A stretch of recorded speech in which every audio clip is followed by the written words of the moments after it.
7 September 2025 ରବିବାର ଦିନ ଲାଗିବା ପାଇଁ ଯାଉଛି ଭୟଙ୍କର ଚନ୍ଦ୍ରଗ୍ରହଣ। ତେବେ ଚନ୍ଦ୍ରଗ୍ରହଣର ରାତିରେ ନିଜ ଘରର ଏହି କୋଣରେ ରଖିଦିଅନ୍ତୁ କେବଳ 1 ଟଙ୍କିଆ କଏନ୍। ଜୀବନର ପ୍ରତ୍ୟେକ କଷ୍ଟରୁ ମିଳିଯିବ ମୁକ୍ତି ଏବଂ ଲକ୍ଷ୍ମୀ ନାରାୟଣଙ୍କର ଆଶୀର୍ବାଦ ଆପଣଙ୍କ ଉପରେ ସଦାସର୍ବଦା ରହିବ ଏବଂ ଆପଣଙ୍କ ଜୀବନରେ ଯାହା ବି କିଛି କଷ୍ଟ ସମସ୍ୟା ଦେଇ ଗତି କରୁଛନ୍ତି କିମ୍ବା ଋଣ କରଜରେ ବୁଡ଼ି ଯାଇଛନ୍ତି ତେବେ ମା ଲକ୍ଷ୍ମୀଙ୍କ ଆଶୀର୍ବାଦରୁ ସେସବୁ ମଧ୍ୟ ଦୂର ହୋଇଯିବ ଏବଂ ଏହି ଚନ୍ଦ୍ରଗ୍ରହଣ ପରେ ଆପଣମାନେ ବନିଯିବେ କୋଟିପତି। କାହିଁକି ନା 7 ସେପ୍ଟେମ୍ବର ରବିବାର ରାତିରେ ଏମିତି ଏକ ଦୃଶ୍ୟ ଦେଖିବା ପାଇଁ ମିଳିବ ଯାହାକୁ ଦେଖିବା ପରେ ସମସ୍ତ ଦୁନିଆ ଆଶ୍ଚର୍ଯ୍ୟ ହୋଇଯିବ। ଏହି ରାତିରେ ଆକାଶରେ ଲାଗିବା ପାଇଁ ଯାଉଛି ଏହି ବର୍ଷର ଶେଷ ଚନ୍ଦ୍ରଗ୍ରହଣ। ଦର୍ଶକ ବନ୍ଧୁ, ଏହି ଚନ୍ଦ୍ରଗ୍ରହଣଟି କୌଣସି ସାଧାରଣ ଚନ୍ଦ୍ରଗ୍ରହଣ ହୋଇପାରିବ ନାହିଁ। କାହିଁକି ନା ଏଥର ଚନ୍ଦ୍ରଗ୍ରହଣଟି ସମ୍ପୂର୍ଣ୍ଣ ଲାଲ ବର୍ଣ୍ଣର ହୋଇଯିବ, ଯାହାକୁ ବ୍ଲଡ୍ ମୁନ୍ ବୋଲି କହିଥାନ୍ତି। ଆପଣମାନେ ଯଦି 7 ସେପ୍ଟେମ୍ବର ରାତ୍ରି ସମୟରେ ଆକାଶକୁ ଦେଖିବେ ତେବେ ଚନ୍ଦ୍ରଟି ଧଳା ରଙ୍ଗର ଦେଖାଯିବେ ନାହିଁ, ସେ ସମ୍ପୂର୍ଣ୍ଣ ଲାଲ ରଙ୍ଗର ଦେଖାଯିବେ, ଯାହାକୁ ରକ୍ତ ବର୍ଣ୍ଣରେ ଦୃଶ୍ୟମାନ ହେବା ବୋଲି କୁହାଯାଇଥାଏ। ଏବଂ ଏହି ଚନ୍ଦ୍ରଗ୍ରହଣଟି କୌଣସି ମାମୁଲି ଚନ୍ଦ୍ରଗ୍ରହଣ ହୋଇପାରିବ ନାହିଁ, ଯାହାକି ଏହା ସାଧାରଣ ଚନ୍ଦ୍ରଗ୍ରହଣ ନୁହେଁ, ଏହା ଏକ ବିରଳ ଚନ୍ଦ୍ରଗ୍ରହଣ ହୋଇଥାଏ ଏବଂ ସମସ୍ତ ଜ୍ୟୋତିର୍ବିଦ ଏବଂ ବୈଜ୍ଞାନିକମାନେ ଏହି ଚନ୍ଦ୍ରଗ୍ରହଣକୁ ଅପେକ୍ଷା କରି ରହିଥିଲେ। ଏହି ଚନ୍ଦ୍ରଗ୍ରହଣଟି ଭାଦ୍ରବ ପୂର୍ଣ୍ଣିମା ଦିନ ପଡ଼ିବା ପାଇଁ ଯାଉଛି। ସେହିଦିନ ଭାଗବତ ଜନ୍ମ ମଧ୍ୟ ହେବାକୁ ଯାଉଛି ଏବଂ ଭାଦ୍ରବ ପୂର୍ଣ୍ଣିମାଟି ସେହି ରାତ୍ରି ହୋଇଥାଏ ଯେଉଁ ରାତିରେ ମା ଲକ୍ଷ୍ମୀ ମର୍ତ୍ତ୍ୟମଣ୍ଡଳକୁ ବାସ କରିବା ପାଇଁ ଆସିଥାନ୍ତି ଏବଂ ମା ଲକ୍ଷ୍ମୀ ତାଙ୍କର ବାହନ ପେଚାକୁ ଧରି ସାରା ରାତ୍ରି ଭ୍ରମଣ କରିଥାନ୍ତି। ଏଥର ଚନ୍ଦ୍ରଗ୍ରହଣଟି ସମ୍ପୂର୍ଣ୍ଣ ବିରଳ ଅଟେ, ଯାହାକି ଲାଲ ବର୍ଣ୍ଣର ସମ୍ପୂର୍ଣ୍ଣ ଭାରତବର୍ଷରେ ଦେଖାଦେବେ ଏବଂ ଆପଣମାନେ ଯଦି ଗୋଟିଏ 1 ଟଙ୍କିଆ ମୁଦ୍ରାର ସଠିକ୍ ପ୍ରୟୋଗ କରିନିଅନ୍ତି ତେବେ ଆପଣଙ୍କ ଜୀବନରେ ଯାହା ବି କିଛି କଷ୍ଟ ସମସ୍ୟା ଲାଗି ରହିଛି କିମ୍ବା ଧନଜନିତ ସମସ୍ୟାରେ ଫସି ଯାଇଛନ୍ତି ତେବେ ସେସବୁ ମଧ୍ୟ ଆପଣଙ୍କର ମା ଲକ୍ଷ୍ମୀଙ୍କ ଆଶୀର୍ବାଦରୁ ଦୂର ହୋଇଯିବ ଏବଂ ଆପଣଙ୍କ ନିକଟକୁ ଧନ ଆସିବାର ସମସ୍ତ ମାର୍ଗ ଖୋଲିଯିବ। ଆଜ୍ଞା ହଁ ଦର୍ଶକ ବନ୍ଧୁ, ଏହି ଉପାୟଟି କରିବା ପରେ ଆପଣଙ୍କ ଜୀବନକୁ ଏତେ ଧନ ଆସିବ ଯେ ଆପଣ କଳ୍ପନା ମଧ୍ୟ କରିପାରିବେ ନାହିଁ। କାହିଁକି ନା ଏହି ଉପାୟଟି କରିବା ପରେ ମା ଲକ୍ଷ୍ମୀ ଆପଣଙ୍କ ଉପରେ ପ୍ରସନ୍ନ ହୋଇଯିବେ ଏବଂ ଆପଣଙ୍କ ଘରେ ଧନର ବର୍ଷା କରାଇବେ। ଦର୍ଶକ ବନ୍ଧୁ, ଚନ୍ଦ୍ରଗ୍ରହଣ ଦିନ କରାଯାଇଥିବା ଉପାୟ କେବେ ହେଲେ ବି ବିଫଳ ହୋଇନଥାଏ, ଯାହାକି 108 ବର୍ଷ ପରେ ଏହା ବିରଳ ଚନ୍ଦ୍ରଗ୍ରହଣରେ ପରିଣତ ହେବାକୁ ଯାଉଛି। ଏହି ଚନ୍ଦ୍ରଗ୍ରହଣ ଦିନ ଆପଣ ଯେଉଁ ବି ଉପାୟକୁ କରିନେବେ ସେହି ଉପାୟରୁ ଆପଣଙ୍କୁ 1000 ଗୁଣ ଅଧିକ ଶୁଭଫଳ ପ୍ରାପ୍ତ ହେବ। ଦର୍ଶକ ବନ୍ଧୁ, 7 ସେପ୍ଟେମ୍ବର ରବିବାର ଦିନ ରାତିରେ ଲାଗିବା ପାଇଁ ଯାଉଥିବା ଚନ୍ଦ୍ରଗ୍ରହଣଟି ଆପଣଙ୍କ ଜୀବନରେ ବହୁତ ବଡ଼ ପ୍ରଭାବ ପକାଇବ। ଯଦି ଆପଣମାନେ ଗ୍ରହଣ ସମୟରେ କେବଳ 1 ଟଙ୍କିଆ ମୁଦ୍ରାର ସଠିକ୍ ବ୍ୟବହାର କରିନେଉଛନ୍ତି ତେବେ ଆପଣଙ୍କ ଜୀବନରେ ବର୍ଷ ବର୍ଷର ଦୁଃଖ କଷ୍ଟ ଯନ୍ତ୍ରଣା ସବୁକିଛି ଦୂର ହୋଇଯିବ। ଯେଉଁମାନେ ବି ଏହି ଭିଡ଼ିଓଟିକୁ ଦେଖୁଛନ୍ତି ସେମାନେ ଥରେ ମାତ୍ର ନିଜ ଜୀବନରେ ପରୀକ୍ଷା କରି ଦେଖନ୍ତୁ, କାହିଁକି ନା ଏପରି ସୁଯୋଗ ବାରମ୍ବାର ଆସିବ ନାହିଁ। ଯଦି ଆପଣମାନେ ଚାହୁଁଛନ୍ତି ମା ଲକ୍ଷ୍ମୀଙ୍କର ଆଶୀର୍ବାଦ ଆପଣଙ୍କ ଉପରେ ଏବଂ ଆପଣଙ୍କ ପରିବାର ଉପରେ ସଦାସର୍ବଦା ବନି ରହୁ ତେବେ ଭିଡ଼ିଓଟିକୁ ଶେଷ ପର୍ଯ୍ୟନ୍ତ ନିଶ୍ଚୟ ଦେଖିବେ, ଯାହାଦ୍ୱାରା ଆପଣମାନେ ସମ୍ପୂର୍ଣ୍ଣ ବିଧିବିଧାନକୁ ଭଲ ଭାବରେ ଜାଣିପାରିବେ। ମୁଁ ଆପଣମାନଙ୍କୁ ଭିଡ଼ିଓର ଆଗରେ ଗୋଟିଏ ଗୋଟିଏ ଉପାୟ ବୁଝାଇ କରି କହିବି। ଏହା ପୂର୍ବରୁ ଯଦି ଆପଣମାନେ ଭିଡ଼ିଓଟିକୁ ଲାଇକ୍ କରିନାହାନ୍ତି ଭିଡ଼ିଓଟିକୁ ଲାଇକ୍ କରି କମେଣ୍ଟ ବକ୍ସରେ ଜୟ ମା ଲକ୍ଷ୍ମୀ ଜୟ ଜଗନ୍ନାଥ ଅବଶ୍ୟ ଲେଖିଦିଅନ୍ତୁ ଏବଂ ଚ୍ୟାନେଲଟିରେ ନୂଆ ଥିଲେ ଚ୍ୟାନେଲଟିକୁ ସବସ୍କ୍ରାଇବ୍ କରିଦିଅନ୍ତୁ।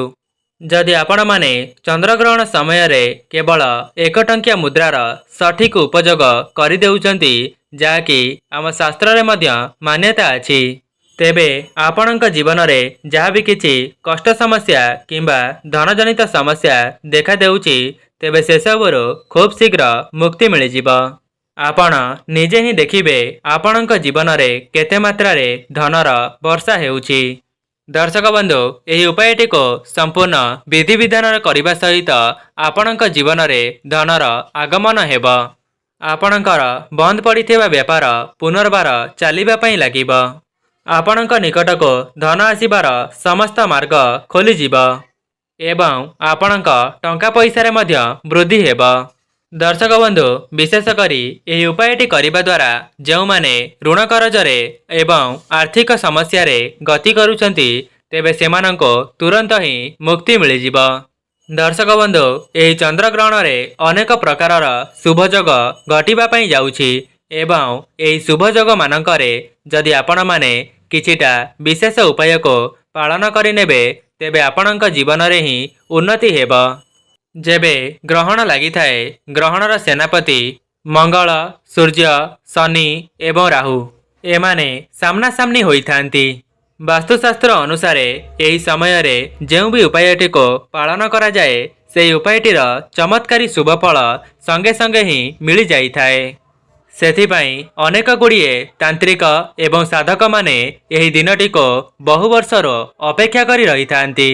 दर्शक बंधु जो माने आजिका समय रे धनी होई परिचंती सेमाने मात्र एपरी ही धनी होई नहांती सेमाने मध्य किछिटा उपाय को करिनेबा द्वारा राताराती करोड़पति होई जाइछंती। सेमाने मध्य अनेक भल दिन मानकरे किछिटा उपाय को करिनेबा द्वारा सेमानंकर भाग्य परिवर्तन होई परिछि। सेथिपाई जदि आपण माने एही उपायटी को करिनेउछंती तेबे आपणकर भाग्य मध्य बदली जीव एवं आपण माने करोड़पति मध्य होई परिबे। आपणकर नवग्रह आपणक साथ देबा आरंभ करिदेबे। केवल सेतिकी नुहे आपणक घरे माँ लक्ष्मींकर सदा सर्वदा वास हेब। आपणक घरे केबे हेले भी धन अन्नर कमी हेब नाही। दर्शक बंधु एमिति किछि उपाय अछि जाहाको सठिक समय रे करिनेबा द्वारा सेथिरु आपणको अनेक गुड़िए शुभफल प्राप्त होइथाए। दर्शक बंधु सेथिपाई आपण माने केवल निजर भल पाई नुहे एहा आपणक परिवारर भल पाई थरे मात्र निश्चय देखंतु एवं वीडियो रे कुआ जाउतिबा उपायटी को थरे मात्र परीक्षा करी देखंतु। दर्शक बंधु प्रथम उपायटी हेउछि आपणकर धनजनित समस्या को दूर करिबा पई एवं आपणक घर को धनर आगमन कराइबा पई। जदि आपण माने चाहुचंती आपणक घरे केबे हेले भी धनर अभाव न हेउ एवं माँ लक्ष्मींकर स्थिरवास आपणक घरे सदा सर्वदा हेउ तेबे आपण माने ग्रहण आरंभ हेबा पूर्वरु अर्थात 9:08 रे आपण माने गोटिए पितलर पात्र को नेबे एवं सेही पात्र रे गंगा जल को भरी देबे एवं सेही गिनाटी रे गोटिए 1 टंकिया मुद्रा को पकाई देबे। सेही मुद्राटी को पकाई सारिबा परे सेही गिना को नहीं आपणकर छात उपर को चली जिबे एवं सेही गिनाटी को एपरी जगह रखिबे जो जगार रखिबा द्वारा चंद्रकर किरण सेही गिना उपरे पड़ुथिबा एवं चंद्रग्रहण दिन पूर्णिमा पड़ुथिबा कारणरू माँ लक्ष्मी मध्य मर्त्यमंडल रे विचरण करिथांती। तेबे एहा परे आपण माने ग्रहणर परदिन अर्थात 8 तारिख दिन जो गिनाटी को छात उपरे रखिथिले सेही गिनाटी को आनी आपण माने सेही गिनारो 1 टंकिया मुद्रा को बाहर करिदेबे एवं आपण माने जो जगार धन को रखुचंती सेही धन रखुथिबा स्थान रे से 1 टंकिया मुद्रा को रखिदेबे। केवल चंद्रग्रहण समय रे आपण माने एतिकी करिकी देखंतु देखिबे आपणक जीवन रे जहाँ भी किछि धनजनित समस्या लगी रही सेथिरु आपणको तुरंत ही मुक्ति मिलिजिब। आज्ञा हाँ दर्शक बंधु जो उपायटी मु आपण मानक आगरे कही रखिली ए उपायटी करिनेबा परे आपणकर 1 मास मध्यरे समस्त ऋण करज सुझिजिब एवं आपणक निकट को धन आसिबार मार्ग खोलीजिब एवं सेही कॉइनटी माँ लक्ष्मींकर आशीर्वाद होइजिब एवं सेही कॉइनटी माँ लक्ष्मींकर आशीर्वाद होइजिब। जो जगार आपण माने सेही कॉइनटी को रखिबे सेही ठारू ही माँ लक्ष्मींकर आशीर्वाद आपणक उपरे रहिबा आरंभ होइजिब। दर्शक बंधु यही उपायटी तंत्रशास्त्र रे संपूर्ण वर्णित अछि। एबे आसंतु जानिबा द्वितीय उपाय विषय रे। द्वितीय उपायटी रे आपण माने शुक्रदेवंकर आशीर्वाद को पाई परिबे। एवं शुक्र ग्रह धनर अधिकारी होइथांती। शुक्र ग्रहंकर नियंत्रण माँ लक्ष्मी हाथ में होइथाए। जो व्यक्ति उपरे शुक्रदेवंकर आशीर्वाद रही जाइथाए सेमाने धन संबंधी जो भी निष्पत्ति नहीं थांती शुक्रदेव तांकर साथ देई थांती। एवं जो उपायटी मु आपण मानको बताइबा पई जाउची से उपायटी को करी मध्य धनी लोक माने धनवान होई परिचंती। जाकी ए उपायटी अत्यंत सरल हेले मध्य बहुत चमत्कारी होइथाए। दर्शक बंधु चंद्रग्रहण दिन ग्रहण लागिबा पूर्वर आपण माने स्नान करिनेबे एवं लाल रंगर वस्त्र को परिधान करिनेबे कहीं माँ लक्ष्मी को लाल रंग बहुत पसंद होइथाए। एवं आपण माने 1 टंकार 2टी कॉइन को नेबे एवं सही कॉइन टी को नहीं आपणकर ठाकुर घर को जिबे एवं सही कॉइन टी को आपणकर 2 हाथ रे रखी माँ लक्ष्मीकर बीज मंत्र को 11 थर जप करिबे कहीं माँ लक्ष्मी को 11 संख्याटी बहुत प्रिय होइथाए। एवं सही बीज मंत्रटी हेउची ओम महालक्ष्मीस्थ्य नमः। या परे आपण माने हाथ रे धरिथिबा गोटिए कॉइन टी को आपणकर पर्स रे रखिबे एवं द्वितीय कॉइन टी को आपण माने जो घरे अधिक समय बिताउथिबे सेही घरे रखिदेबे। दर्शक बंधु जदि चंद्रग्रहण दिन केवल आपण माने एही उपायटी करि नेउचंती तेबे आपणक जीवन रे शुक्र ग्रह मजबूत होई जिबे एवं आपणक जीवन को धन आसीबार रास्ता मध्य खोली देबे। जो माने भी एही वीडियोटी को देखुचंती से माने निज जीवन रे उन्नति पाई एही उपायटी को जमा हेले हाथ छड़ा करंतु नाही कहीं ना एही विरल चंद्रग्रहणटी आपणक जीवन रे पुनर्बार आसीब नाही। सेथिपाई एही सुवर्ण सुजोगटी को केबे हेले भी हाथ छड़ा करंतु नाही। दर्शक बंधु एबे आसंतु जानिबा परवर्ती उपाय विषय रे। एही उपायटी सेही मानक पई जेउ मानकर व्यापार वाणिज्यटी बहुत लॉस रे चालुची किंबा सेमानकर व्यापार वाणिज्य बंद होई जाइछि सेमाने सेही व्यापार वाणिज्यरो लाभ करि पारु नाहंती। जेउ मानकर व्यापार वाणिज्यटी भल चालु नाही तेबे सेमानकर व्यापार वाणिज्य मध्य भलरे चालिबा पई लागिबो। दर्शक बंधु चंद्रग्रहण दिन आपण माने निज ठाकुर घर को जिबे एवं ठाकुर घरे गोटिए लाल रंगर कपड़ा को बिछाई देई सेही कपड़ा रे 1 मुठी धनिया को रखिदेबे एवं सेही धनिया उपरे गोटिए 1 टंकिया मुद्रा को रखिदेई ताहार गोटिए पुटुली प्रस्तुत करिबे एवं सेही पुटुलीटी को हाथ रे धरी एही मंत्रटी को जप करिबे एवं सेही मंत्रटी हेउची ओम श्री श्रेया नमः। एही मंत्रटी को 11 थर जप करिबे एवं सेही मंत्रटी को उच्चारण करि सारिबा परे सेही पुटुलीटी को नहीं आपणकर व्यापार वाणिज्य क्षेत्र रे रखिदेबे। एही उपायटी को करिनेबा परे आपण माने निजे देखिबे आपणक व्यापार वाणिज्य केते मात्रा रे उन्नति हेउची एवं लक्ष्मी नारायणकर आशीर्वादरो आपणक व्यापार वाणिज्यटी बहुत अग्रसर हेबो। एही उपाय विषय रे तंत्रशास्त्र रे वर्णित अछि। दर्शक बंधु एबे आसंतु जानिबा चतुर्थ उपाय विषय रे। एही उपायटी करिबा द्वारा आपणकर नवग्रह मजबूत हेबा सहित आपणक भाग्य रे उन्नति घटिबो।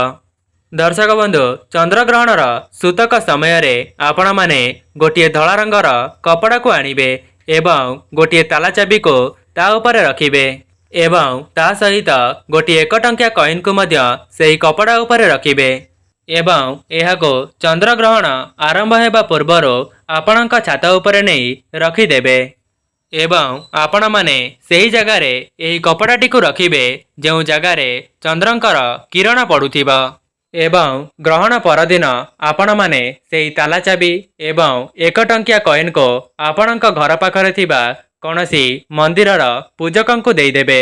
जदि आपण माने केवल एतिकी काम को चंद्रग्रहणर सूतक समय रे करि नेउचंती तेबे आपण माने विश्वास रखंतो आगामी दिन मानकरे आपणकर भाग्य परिवर्तन होई जिवो एवं आपणकर बंद होई रहिथिबा भाग्यर ताला मध्य खोली जिवो। जेउ मानकर भाग्य खराब थिला सेमानकर भाग्य मध्य सेमानको साथ देबा आरंभ करिदेबो। ता सहित आपणकर नवग्रह मध्य मजबूत होई जिवे एवं माँ लक्ष्मी नारायणଙ୍କର ମଧ୍ୟ आशीर्वाद ଆପଣଙ୍କ ଉପରେ ସଦାସର୍ବଦା ରହିବ। दर्शक बंधु जो उपाय गुड़िक मुझ आगरे कही रखिली आपने निज जीवन में उन्नति करने यार थरे मात्र परीक्षा करी देखिबे एवं आपणकर अनुभव कमेंट बॉक्स रे शेयर करिवे। दर्शक बंधु वीडियोर शेष में केवल एतिकी कहिबी आपण माने एही विरल चंद्रग्रहण को एमिति ही हाथ छड़ा करंतु नाही। तेबे दर्शक बंधु जदि आपण माननको वीडियोटी भल लगी थाए वीडियोटी को लाइक करी कमेंट बॉक्स रे जय माँ लक्ष्मी जय जगन्नाथ अवश्य लिखि दियंतु। आज पई रहुची नमस्कार।